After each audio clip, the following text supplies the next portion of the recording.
before I came up in the game, behold, this show no love. They see me in the club and used to treat me like a scrub. They wouldn't holler. Mike Jones in the house. Mike Jones. Yes. Hey, man, I had to play that intro song for you, man. No, it's great. That's awesome. Well, Mike Jones, welcome to Cool Times Podcast, where we talk all things cool about the cold storage and construction industry.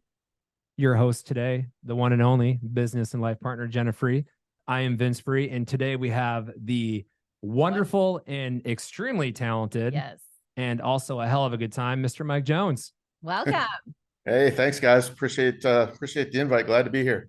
So Yeah. Very good. Good to have you. And we've been trying to pin each other's schedules down for like a year. I mean, I wanted Correct. you on last season, but you know, Mike Jones is a popular man.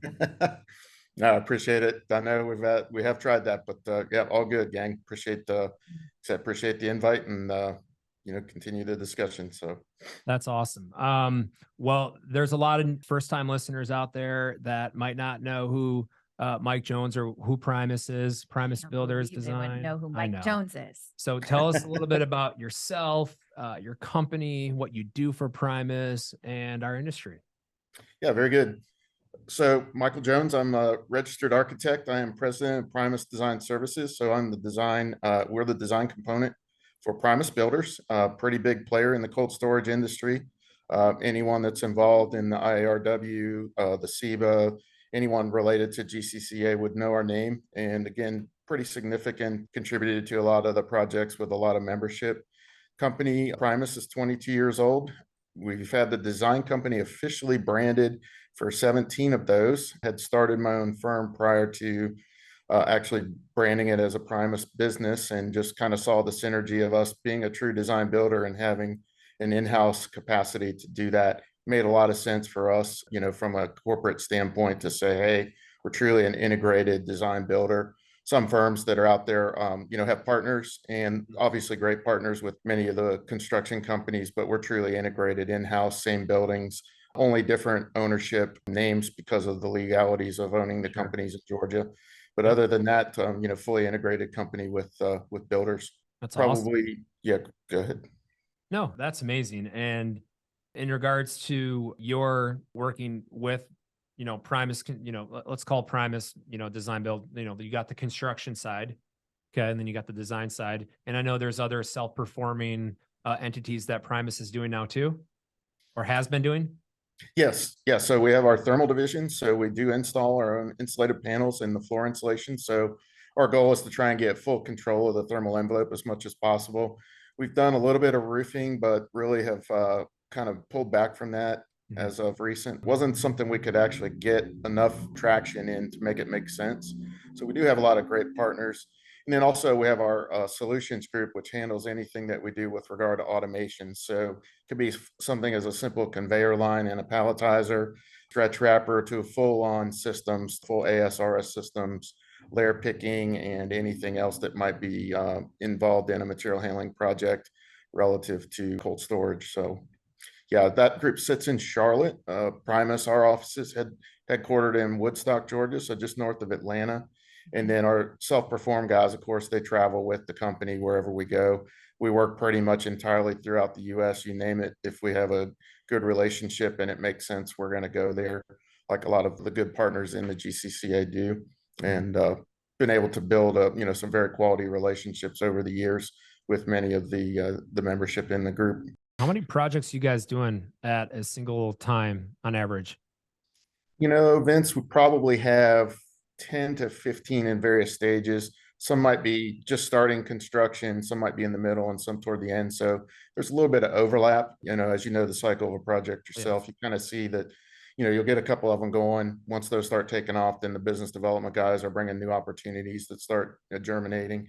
And then so, it could be, 10 to 15, sometimes a little less, sometimes a little more. Some more significant projects. We're doing a project in North Las Vegas right now that's over 1 million square feet. So obviously it takes a lot of our resources, but then, we'll also do 50,000 foot expansions and all that. Same number of steps, doesn't require as many people nor as much time. So we're really not going to, pigeonhole ourselves and say there's not a project we won't do. We certainly look for great opportunities with great partners to, to deliver quality work. Man, you're busy.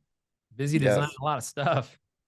Yeah, our group and the design company, we're 26 people. So we have all the base building disciplines in-house. So structural, architectural, mechanical, electrical, plumbing. We have some great design build refrigeration partners, as well as some great fire protection partners. So those are the primary trades that we need in all of our projects, as you know. And again, just built some great relationships in the 22 years we've been doing it, and continuing to do that, as we go. Is your day-to-day more focused on managing those 26 people, or are you in the weeds too, still designing? I do a lot of the front end work. So a lot of the concepting and that, and the guys that are bringing the, hey, what if, do you think we can do X? So I'll start doing some of the concepting as we let the actual detailed projects keep rolling. Try and keep my team involved in the detailed stuff. And then a couple of us do the preliminary work so that we can, keep the business development side going. Be one thing to just get a bunch of projects, do them, and then all of a sudden you're out of work. So it's a tough thing about managing that. I'm probably involved in the management side of the business as much as the detail work, but not into the existing projects, like, 100% of my day. So I kind of like that, kind of doing details now. It just wears on you, and but they're a requirement. And Yes. kind of doing a full set of drawings. I'm probably be the least effective at it at this point. So, but got a great team that just delivers a lot of high quality work, and just very proud of them, of course. Did you always know that you wanted to be in this type of design, or like going back, like when you were starting your firm, like, is this what you envisioned? Does it look similar, different? Jen, it's probably very similar. So I actually got my start in high school, had a drafting class, got approached by an architecture firm. Actually, it was a one-person firm. He needed some drafting help, and me and two of my buddies got into it. And we went from doing like mechanical drawings and all that stuff that you do in class to actually doing drawings of things that were being built. And after probably about 6 to 8 weeks of doing that and going in the field and seeing something built, we were like, wow, this is pretty amazing. So that kind of segued into getting into architecture school, getting through school, getting out into the business world, did a little bit of aviation work. And that was a lot of fun. Worked on some stuff for Atlanta Airport, as a for instance. But what I saw is like you kind of get pigeonholed. When you get into big firms, you're doing just one thing the whole time, and it just wasn't great. Ended up switching positions with a previous design build company in Atlanta. Ran with them for about 7 years, had passed my licensing exam, got ready to try and make the next jump with them, and really had hit the glass ceiling. So had an opportunity to start my own firm. Rich, Eric, and I, the founders of Primus, Rich and Eric, we had kept in touch, and they had started Primus Builders, and had an opportunity to start doing some of their work. And from some of their work, it became all of their work pretty quickly.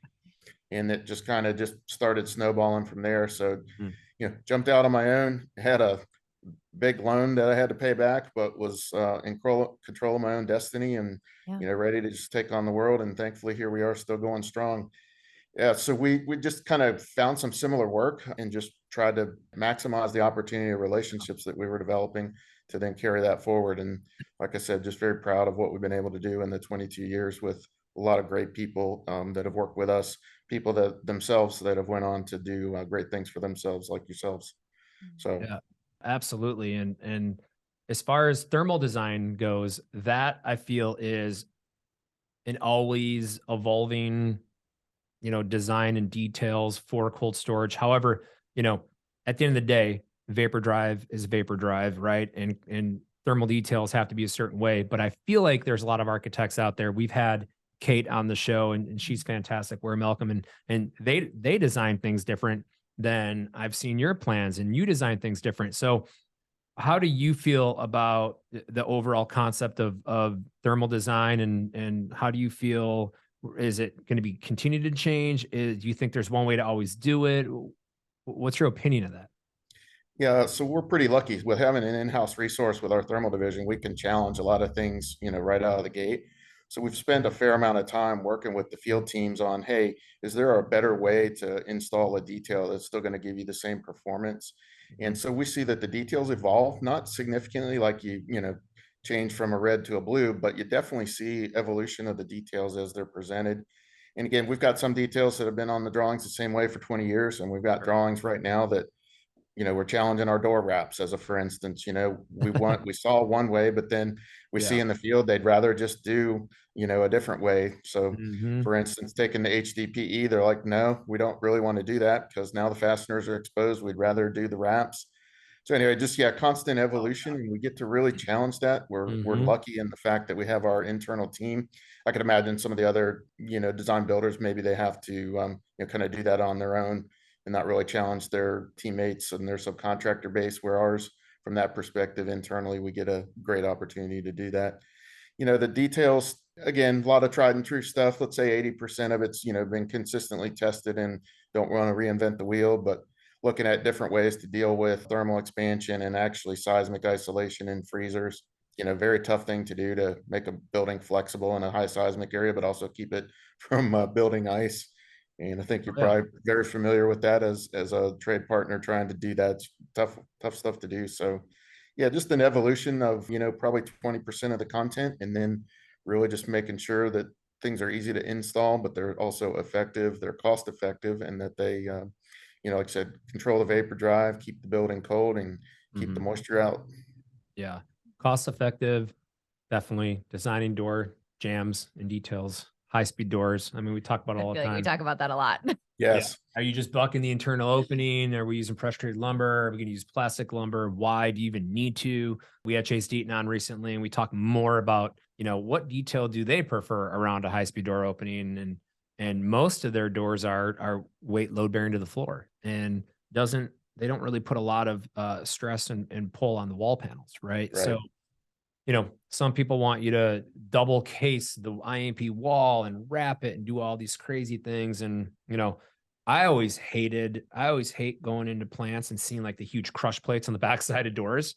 Right. Sure. And it just looks like bullet, like, someone took a machine gun away, do all the way around the door. You know what I mean? And you got all Yep. these like through bolts and crush plates everywhere. So it's nice to have the backing, and it's nice if you countersink everything and then finish it off with the very end with metal wrap trim. But that all takes coordination, time, it's more money, right? All that stuff goes into play there. So Yeah, and with our guys, they most of the time they'll prep the openings but won't hang the doors. We do sure. have Same. certified installers for Rytech doors, as a for instance, and I do think with ASI as well. So we can install, but we don't often do it. So we end up prepping the opening, but then deciding, okay, we're not going to hang the doors. Is that what they really needed it to be? So yeah, you're exactly right. I'm with you. The crush plates, yeah, not a good look. Got to definitely cover it with trim or have some other method by which you make the building look like something. Still, Sure. it's going to perform, but just, yeah, the look of it, you want it to be, very clean install, not build any spaces for any, dirt or pathogens to build up in the Right. facility. So definitely, we're on the same page there for Oh sure. yeah. I was mailed something really cool, and I showed Jenna this. Gosh, this was 2 years ago. I think a year or two, no, over 2 years ago, and they like mailed it to our house. I think our house address was still on her business because we were so new. You know what I mean? Like it's Sure. hilarious. And I get this huge package. It's this company that makes all white, high density polyethylene, like hard plastic, all thread rod, crush plates, cap covers, and like this is really badass, right? Like that would be cool to use because at least the white matches the white panel, right? Sure. But forgot the name of that company, and I think they were from like Europe, honestly. Yeah, Yeah. I think they were too. But Yeah. anyways, Yeah, it's that's definitely thermal what that's you thermal design for you. And it's always changing. And talking about Absolutely. in-house is big because we brought in-house a while back, and it's super convenient to like walk down the hallway to your design team and say, the guys are experienced this in the field and we need to draw it this way. And here's why, Right. right? And you explain it to them why, because I want all our people, even in the field, to understand why we do things, right? Anybody can just do what they're told, but I want people to know why they're doing it, right? So we tell them why, and I even try to get them out in the field too to show them like, hey, this is what you designed and why. Are you able to get some of your team out in the field at all? Oh yeah, yeah. So our team, we go to the jobs once a month, try to coordinate that with our monthly control meetings with ownership. But yeah, we're challenged and required to go out and take a look, provide field reports to the team, and then also to, go out and engage with the guys in the field, not just kind of be the office people that, pop out there. It's like, when you leave the job site, you need to have presented your field report, talked to them about issues that you see, and then also asking them, hey, what can we do to make your job easier? Again, not to sacrifice performance, but certainly, none of us gets any extra time in these schedules. So is there anything we can do differently as a way to facilitate, the schedule and the speed of construction? Always, challenging that in the field. Definitely. We just came across a thing. We've been the internal corners of a freezer at an expansion joint. The guys are saying how tough they are to actually get in there and get their hands in. So we're challenging ourselves. Can we offset that corner column somehow and not violate the violate the structural integrity, but then also give them the ability to install a little simpler. So that's something we're testing out right now on a project and seeing how they like it. Because they actually ask us to, like, hey, if this column was 6 inches further to the left or right, we could actually make this detail that much better. And we're like, wow, we never really challenged ourselves to understand that. Kind of think everything's got to be on that, normal XY grid. And it's funny how people draw things and like it's impossible to do it in the field. Like they'll have like through fastening to one side of the panel, but that panel is lining a concrete wall. It's like there is no physical way that screw could ever be there. You know what I mean? And just like I see it all the time, and I'm like, okay. And we'll submit our details, and it'll be completely different and not shown there. And the customer will be like, well, you're supposed to follow the drawings. I'm like, you physically can't do that. You know what I mean? Yep, absolutely. We got various ages on our team, so that's the one key component with the younger staff members is getting them out. Again, talking to the guys, but putting their eyes on the stuff installed that is on paper. And you kind of wonder when they look at something and they go, wow, I don't understand why it's that way. Well, to your point, Vince, maybe we drew something that was not possible to install. Sure. And so again, it's a great thing to just constantly, be learning from not only your previous experience, but again, what the field's telling you is, facilitating the work. I think you answered my question. I was going to ask about innovation, like cold storage, design, concepts, innovations. Where do you see it going in the next 5, even 10 years? And even that innovation of moving steel around to make, panel detail easier in the field is a great idea.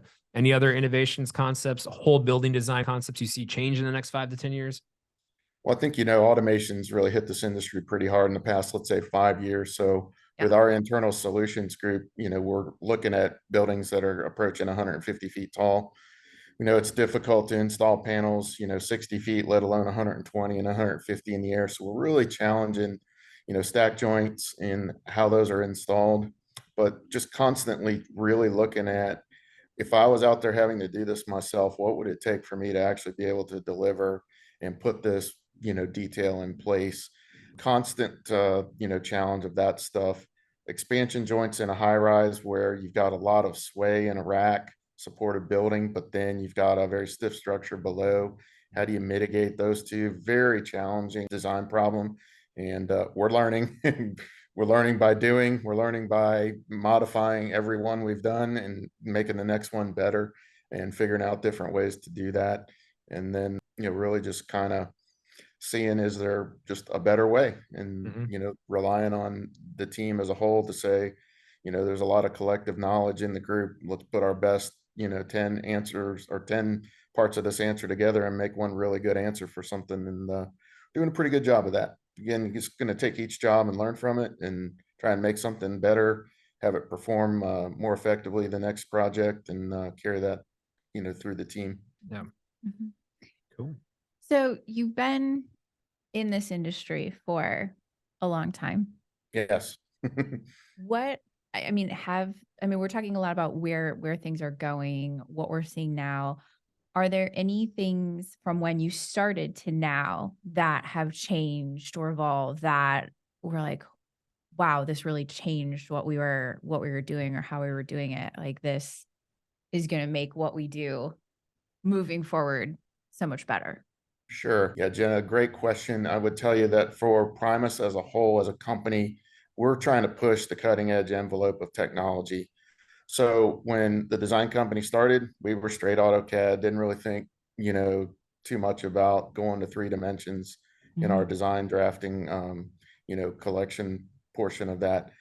We pushed to Revit probably approaching 10 years ago now. So we're delivering 3D design, and we will get into 3D as quickly as possible. And I say that Like, we're not going to do 23 site plans to get the building perfectly situated.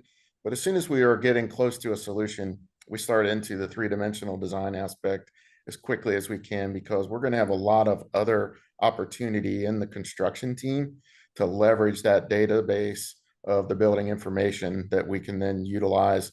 We can use it for 4D scheduling. We can use it for sequencing. We can do quantity takeoffs. So we're really trying to push the envelope of what's possible. We've spent a lot of time on, making these cool Revit models, and everybody goes, oh, I want to do a walkthrough. But when you do a walkthrough of a Revit model, you're really only touching like 5% of what it's capable of.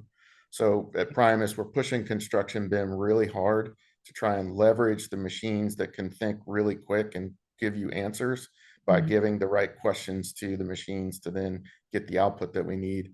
Definitely a significant difference than 10 years ago, and let alone 20 and 30 years ago, where I started in the cold storage industry at a previous company. There was the CAD guys, and some of them got red lines, and other people were managing jobs, and it was really funny. Now we expect all of our team to be fully immersed in the software as well as the delivery of the project.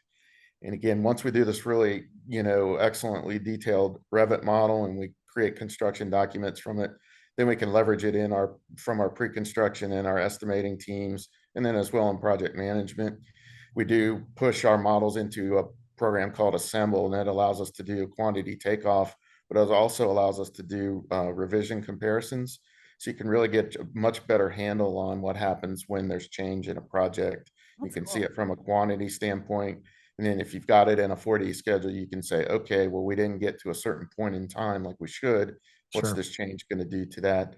So yeah, the technology, it's just amazing what's really happened with computer programming and what it's done to our industry. The used to be really cool to think you had a job site camera. Now everyone has one, and that's old news now. So everybody's looking for the next greatest thing. We're dabbling in what we can do with AI, but really not there yet. But definitely it's on our radar to just constantly say, what can the machines do for us that they can do much quicker if we can figure out what to tell them that we want from it. So I think accuracy of takeoff too, and buying materials and I'll speak to what we do because it's easy to think about what we do in regards to what I'm about to ask you. Like, you have an insulated metal panel shop drawn, right? You have all your accessories, your 16 gauges or your 18 and 20 gauges, your dock wraps, your inside corner trim, your cap trim that's all 26 gauge, right? You have all these accessories, nuts, bolts, screws, butyl, right? 10 mil, 45 mil. Does Revit and or BIM or AutoCAD offer you the opportunity to come up with a formula after you design this and spit out an accessory list of what you need to buy? So we don't use it in that manner. Can you though? Just do like a straight, percentage, if you will, of accessories based on square footage of panel. Okay. But we do count corners, we do count openings. So that stuff's very easy. Like our door schedules, we have populated with quantities. You might say, well, why do you bother? You can grab the drawings and count them. Well, the machine can do it for you as you go. So that's a, for instance, when, let's just say we've got 10 high-speed doors on a job. Well, we know those are going to have 10 wraps of some variety.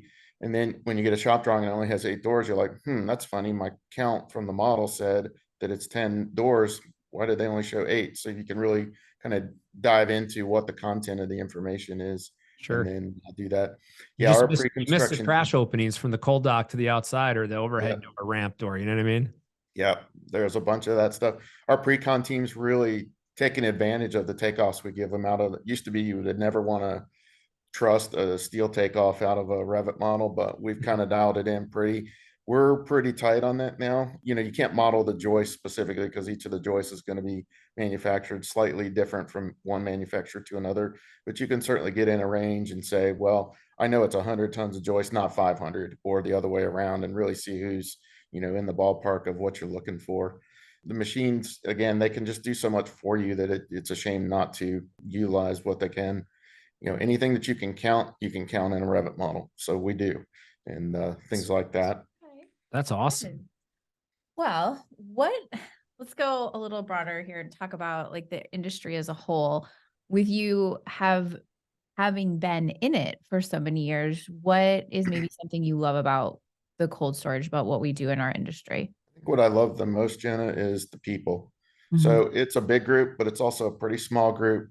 We've made a lot of great friends, a lot of great partnerships with the group of people, not only it being from other design builders, but actually owners and then subcontractors that are great trade partners, you know, as they deliver the thermal work. That's the best thing. You know, we can talk all day about a really cool project all we want, but that really cool project was developed by a lot of great people. Yeah. And from beginning to end, and it's just hard to put anything over that at all. I think yourselves, you know, we've been great friends for a long time and Yes. will Yep. continue to be. And again, we don't do a whole lot together, but that's okay because we know there's a broader goal here of sharing industry knowledge with, you know, the partners, with the owners and that, and just kind of expand on that as much as you can. I think, you know, Primus participates in a lot of the industry associations, IARW. Absolutely. The, Everyone appreciates the support, man. I mean, it's without all that support, it's, you know, we don't have the kind of events we have, you know? Yeah, and I think Vince, as you know, our active participation in SEBA has really pushed, you know, from the rebranding of the industry, you know, of that name from IASIC to SEBA, and then really the educational push that we've made, and all of us, you know, on the board that have pushed and said we were going to do. We're seeing the benefit of that with the industry as a whole, just really kind of gaining more, you want to say credibility, if you will, but also just, you know, a lot of the, gosh, I don't know how to say it, just the expertise, you know, you're getting the respect that we deserve. I mean, we're a significant industry in the construction world that's kind of run under the radar for so long. But let me tell you, during COVID, everybody was eating and they were getting food out of buildings, right? We're getting food out of buildings that we all touched in some manner. And Totally. yeah, some It's of the wild. hotels didn't finish, but let me tell you, all the warehousing kept going, and the cold storage industry is specifically. And yeah, so it's the people, Jenny, you know, that's the fabric of any organization, but certainly the industry that we all belong to has, you know, got a storied history of great friendships. Yeah, And it really does. yep, so It really there's does. nothing better than that. No. Well, you there's not. mentioned SEBA, and you know, before I ask you what your favorite trade show is, we want to let everyone know too that we're talking to the legend Mike Jones, who is on the board of SEBA. SEBA. And your participation has, you know, it drastically improved our board and the knowledge, and we love obviously having you on the board, and we're excited about where it's going, the future of the conference and expo and show. And I guess I asked, what's your favorite conference or trade show that you go to every year? Well, you know, each of them has their own agenda. SEBA is my favorite, and there's a great reason for that. Number one is we have a lot of fun together as an organization, but also just it's more focused to my specific day job role, which is the design and construction piece. Whereas the IRW, you know, on the warehousing side, more the ownership piece of the industry. Obviously, a great interaction. We do participate, we do interact with that. But for me personally, I love the group at SEBA. Again, it's those of us, yourselves, you know, us, and all the other great friendships. It flourishes into multiple things. You know, a lot of great fun times, you know, not work related, that we get to enjoy together, and you know, build that long time friendship. So yeah, it's SEBA without question, but the other ones that we participate in have really brought great value to us. We've been happy to participate in. You know, the worst thing you could do is have a bit of knowledge and not share it. And you know, there's many opportunities that you're able to do that in all the organizations, and we're happy to do it, and you know, appreciate that we're, you know, asked to do it, to be quite candid with you. That's awesome. Very awesome. Well, what in all these relationships that we formed in all these years within the cold storage industry, I think it's hard to pick just one, but I'm going to ask you to try to pick a cool moment, which we ask all of our guests to do, that you were involved in, or maybe it happened outside of the industry, but with industry people, with those friendships that you were speaking of, that you made. Tell our audience a cool moment you've been through, and this will be sponsored by our friends at Vapor Armor. Well, Jenna, this one I think is pretty straightforward and simple for me. So Primus, we celebrated our 20th anniversary 2 years ago. We had a really great party. We invited as many trade partners as would come, and we were able to celebrate the success of 20 years, but also the tenacity of 20 years.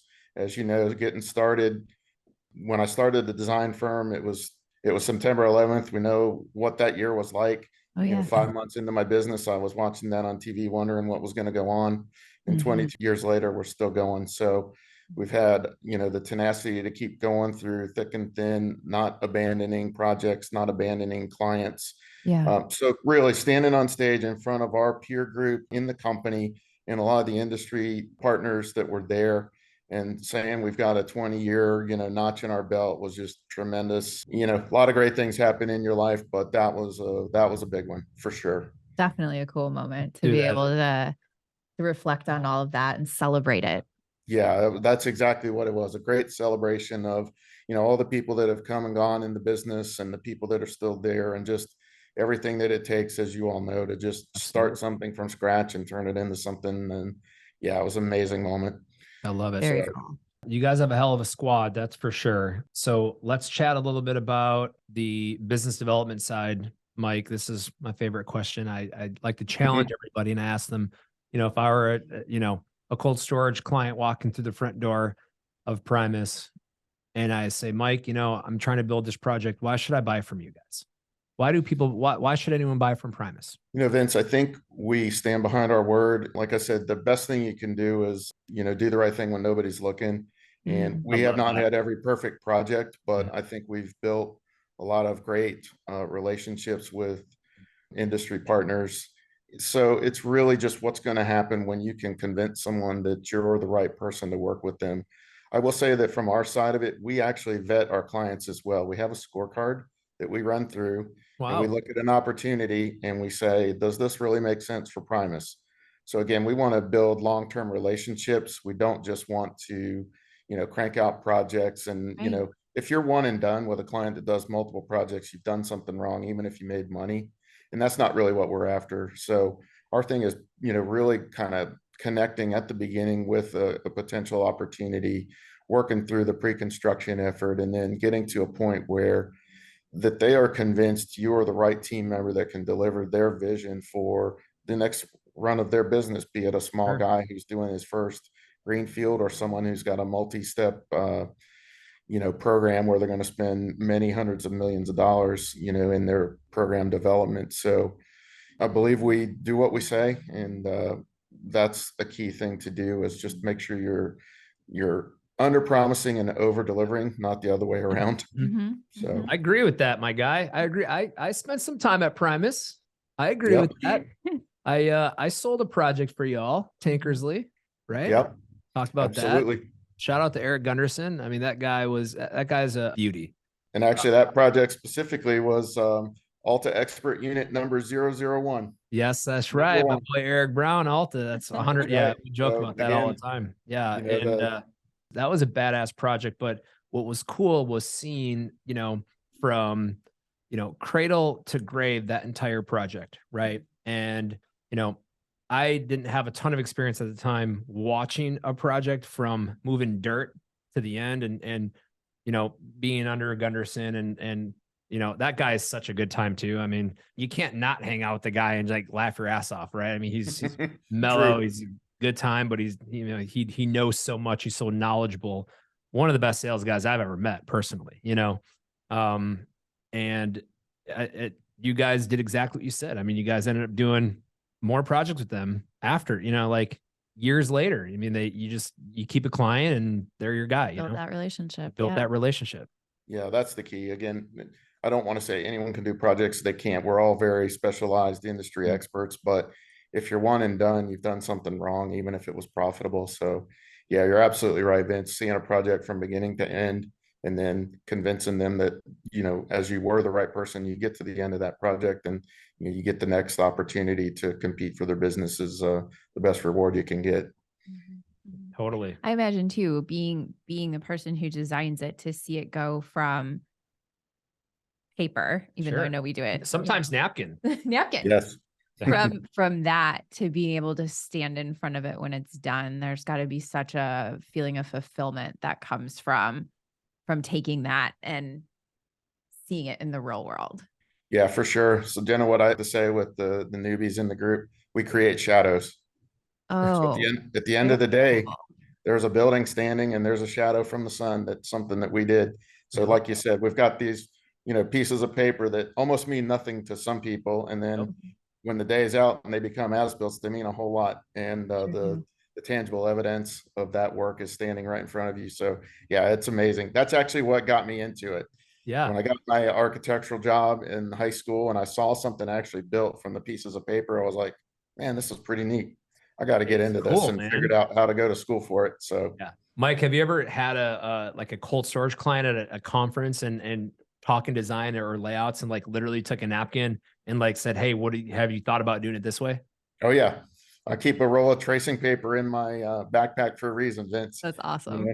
Dude, Yeah, that's that's awesome. the you get the sketching going, and yep, here's what we're gonna do, guys. Here's how we see your site laying out. Yeah, definitely. And that's where it starts. Absolutely. It can be a napkin sketch. It can Yeah. be, oh, hey, here's an idea I have that, I've got my computer drafting program from Walmart that I use, and can you turn this into something or whatever. So yeah, Mhm. there's a lot of ways they start, but as we all know, when the day is over and the projects are complete, there's buildings standing in front of us casting shadows. Absolutely. And we can see it all. I mean, you guys have a phenomenal marketing team. Mhm. The Yes. videos you guys put out and campaigns you guys do are fantastic. Very well done. I love them all. Primus Tough and All In. And I Yeah. mean, every year I feel like you guys are like, who's the musician that's constantly changing his image? I don't know who you're talking Artist about. formerly known as Prince? No, not him. Yeah, it's funny No. because that's Yeah. the challenge every year, right? Is we want to internally challenge ourselves to be, Yeah. Yeah. let's reinvent ourselves every year and like really Yeah. deliver something new and creative, and challenge the team to bring out the best in everyone. So I'm glad that you guys like that. Yeah, our marketing team is tremendous. We got a great partnership there with a local studio that helps us brand the projects and get them Sure. out. We're proud of them, guys. You We're should really be. proud You of the should work be. we do. We've got clients that are very happy, and we want to tell that story. A lot of great companies that do this work do that, and we're just one of them that's very proud of that work. That's awesome. For Well, sure. I'm just gonna, not to pump your tires, I'm gonna say it all starts from Mike Jones. Okay, it all starts Well, we from are you. the tip of the spear. The design company is the tip of the spear at Primus, that's for sure. Our sales team is out developing opportunities, and as we get engaged on, hey, what do you think I can fit on this site? I mean, that's absolutely true. It starts with us, but I don't want to say it ends with us, but we're part of that whole process from beginning to end. And like you said, cradle to grave on a project. It's interesting that you mentioned that, Vince, that seeing that, how important that was for you with the Tankersley opportunity. Because Mhm. you're right, the pieces of paper don't mean anything to you until you get out in the field and you're like, oh, that's what this set of drawings kind of relates. Oh, I get it now. And then you start putting it together in your head. And then the building standing there when you're done, and you're like, wow, that's an integral part of this process. It's not just, oh, we can go build anything we want without any guidance. Right. So Oh, I mean, I think there is because there's a lot of things that from even designing where you can run into a hiccup in there unforeseen. You have no idea it was there, like the underground plumbing, right? right. And what's happening there, and you think this, the city's giving you what you need, and all of a sudden you put a shovel to that dirt, and all of a sudden it's like that is not the right size, or that is not there. You know what I mean? Yep. And run into it, you got to problem solve at that point. Absolutely. Yep. Yeah. Think on your feet. That's for sure. Yeah, So for sure. yeah, our tools have been able to help us, mitigate some of that. You're never going to get rid of every problem on a construction site, but we're able to use Navisworks to help do clash detection in the office. So we solve quite a few of the problems that would turn up in the field actually in the office before they get there. That's And awesome. that's one of the ways where we really push. Outside of our industry, that's more in the GC camp, but in the design build world, I think it's incumbent on our team to deliver as concise a design as we can before it gets there. So we push that into our camp, and then I don't want to say they're perfect, but they're definitely 90% of the problems that would be in the field, straight up day one are gone, and then we just deal with the hard ones that you just can't avoid. So Sure, Mhm. sure. Well, tell us, our listeners, if they want to find out how to build relationships with Primus Builders or design, where do they find more information about Primus, about Mike Jones, about what you guys are doing? Where can our listeners go? yeah, Jenna, thanks for that. So we're all over social media, Instagram, we have Facebook page, our website, primusbuilders.com. We really push a lot of our content out and get it into the industry. LinkedIn has a really great platform for a lot of the business side of things. So you'll see videos and some of our award presentations on there. again, just as much as possible, our marketing team's getting the message out and, sharing that with the group. Our entire content is also available, to your point, on our website. So Okay. anything that's available there. And, we push the envelope of really kind of getting our name out there with some unique approaches to social media marketing and things like that. So yeah, all of that's available, and great way to get in touch with us. We get a lot of inquiries actually through the website for people that are doing searches on, cold storage or, Sure. food processing and things like that. So we capitalize on that as much as we can. So thus we put the content there where it's going to be relevant to, those that are searching for it. I like it. I dig it. We know how to find you at Primus, Mike. Yeah, we're I'm gonna not hit up your shy cell about phone. telling the story. We just had we were just hanging out with Brett Wedding the other day, and it was, I think it was like a Saturday night or a Friday night, and I think Brett's like, "Oh, I'll call Mike right now." So if your phone Oh, blew yeah. up over the weekend, it was us. Yeah, got it. Yeah, you got it. You hit decline. Decline. Like, no, Stacy and I are doing alone We're doing time, important stuff. dinner or whatever. Yeah. Unless you're at your Cabo house. Well, speaking of that, let's have some fun here. Any last? We were having fun. Oh no, this Yeah, I was gonna say, this when did the next fun part- stop, Vince? We are having fun. We're having fun. Let's have more fun. Yeah. Let me rephrase that. We're Definitely. gonna have some more fun. Well, first off, I want to be respectful of your time, Mike. Anything else that you want to share about Primus? News, up and coming things for the year 2023? Anything at all? Or Floor is yours. the floor is yours before we Yeah. get into the wraparound questions. Gotcha. Well, let me first say thanks for the invite, guys. It's, like you said, a year in the making, but I appreciate, we love to tell the story, and I'm just glad we got together and, we could do this. We're trying to just, again, constantly push our technology envelope and really deliver, something just that much quicker for that, accept every challenge that's coming our way from our clients to actually deliver what they're asking for. And we're not going to stop doing that. We're going to push the technology envelope. We're going to push into the data analytics and see what it can do for us. And that's where we're really kind of, seeing what's available now. We got drawings. Okay, now what can we do with the model? What can we do with any of the other pieces and parts? We're seeing some significant projects. Used to be the project volume numbers were greater. Now we're seeing less projects, but a lot greater cost to those projects, for various reasons. Number one of which is just the market is pushing for bigger facilities. Yes. So we're really trying to maximize our opportunities there on how we deliver. And we're going to continue to do that and, just carry that forward. That's the challenge every day of just how can we deliver that much better, in the time that we have to, deliver the process for each of these projects. Amazing. Awesome. Mike, well, thank you for your time, by the way. We thank you. appreciate you having, appreciate your time. I know you're busy and Worth being on the our wait. show. Worth You the are wait. worth the wait, my friend. Well, And thank you. I wrote down a bunch of questions for you, this or that questions. This is the rapid round.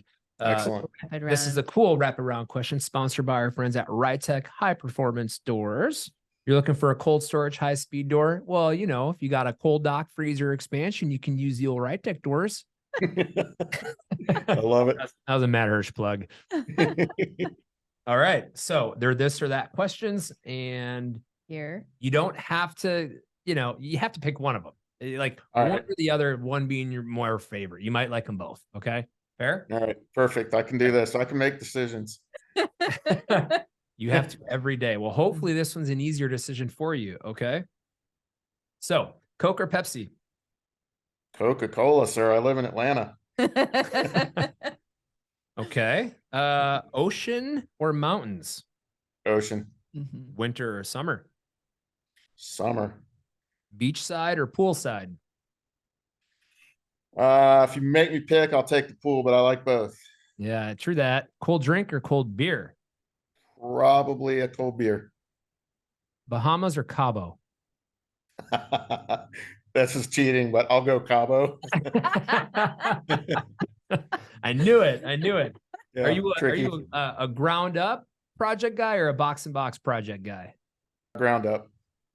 ASRS or process job? ASRS. Ammonia refrigeration or Freon refrigeration? We'll go ammonia. You're not going to hurt anyone's feelings. It all depends on the job. Right. Revit or BIM? Revit is part of BIM, so we'll go Revit. There you go. I meant Yes. AutoCAD. Yeah, AutoCAD. there you go. Wait, hold on. Hang on now. Oh, that's my air horn. All right. Brett Favre or Aaron Rodgers? Ooh, Aaron Rodgers. Justin Bieber or Justin Timberlake? Timberlake. Okay. Mike, you survived my wraparound question. Thank you for playing. Yeah, that was great. Yeah, thank you, my friend. Mike Yeah. Jones. Any last thoughts? No, guys, just this is exciting what you guys are doing. I like that you're getting the message out and sharing a lot of the industry partners and just the kind of casual conversations. This is great. And I wish you all the success, moving forward with this. It's funny when you start talking about podcasts, that's a new delivery method where 10 years ago and certainly 20 years ago, that didn't even exist. And now Right. it's, a fun conversation we're having together as friends. So it's really very forward thinking on your part to like take something that's somewhat mainstream, but then put it into our industry and really kind of mold that into a message for the group. It's the progressive thinking, like as it's your way of moving the industry forward, right? We're going to bring some, new ways to deliver the message, and it's exciting. Well, and like you said, we kind of like fly under the radar. So like to even bring more attention to the fact that we have this giant industry that we supply the world with, or well, the world, America, sometimes the world with food and stuff like that. So let's talk about it more. Let's get more people learning about it. Yeah, Yep. for sure. Yeah, you tell people you do cold storage warehousing, they're like, "What's that?" And I go, "You ever get a quart of ice cream at the grocery store?" They're like, "Yeah." Like, well, it has to come from somewhere. And I tell people that yeah. all the time. Like walk down the, the refrigeration aisle or the perishable aisle or frozen aisle and look at every packaging and see where it's made. It's made somewhere, right? Yep. And that's stored somewhere 9 times out of 10, right? So that's the buildings that do all that. That's us. You know what I mean? That's right. Yeah, it's great.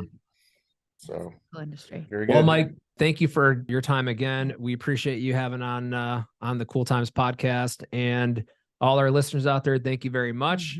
Be sure to definitely listen to this one. Subscribe to our podcast on the iTunes podcast app. You can watch this cool video and see Mike Jones' sexy face on YouTube. Hit that red subscribe button. Follow us on all the socials: LinkedIn, Instagram. Oh, We did it. Twitter, We Facebook, did it. all the things. All the So, things. Mike, Yeah, all thank you things very much. social. And everyone out there, until next time, we'll see you. Thank you. Great. Thank you.